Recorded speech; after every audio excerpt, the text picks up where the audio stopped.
আসসালামু আলাইকুম রহমতুল্লাহ। সম্মানিত প্রিয় দর্শক, যারা দিনের দাওয়াত দেন, আল্লাহর বাণীটা প্রচার করেন, আপনারা অবশ্যই জানেন যে তাদের উপর খুবই বাধা প্রদান করা হয়, তাদের উপর খুবই অত্যাচার, বিভিন্ন নানা ধরনের কটু মন্তব্য করে তাদের কষ্ট দেওয়া হয়। বিশেষ করে যেটা আমার সাথে হয়েছে, প্রতি পদে পদে আমাকে তারা বিভিন্নভাবে লাঞ্ছিত করে। তারা বলে যে আমার ব্যবহার ভালো না, কীভাবে কথা বলি, উল্টাপাল্টা কাজ করি, আরও কত কি।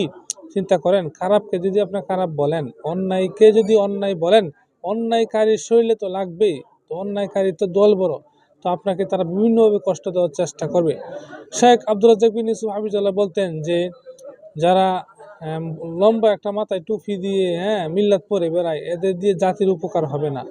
যারা এই বাক্য বলে মাঠে নামবে যে আমি মুসলিম চিররণবীর, মরণকে করি না ভয়, মরলে শহীদ বাঁচলে গাজী উভয় আমার সমান, যারা এই কণ্ঠ নিয়ে মাঠে নামবে তারাই কেবল জাতির উপকার করতে পারবে।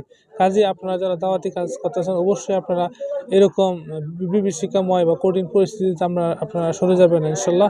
আমরা অবশ্যই কোরআন ও হাদিস ভিত্তিক চলার চেষ্টা করব। আল্লাহ আমাদের তৌফিক দান করুক। আমা তৌফিক ইল্লা বিল্লাহ।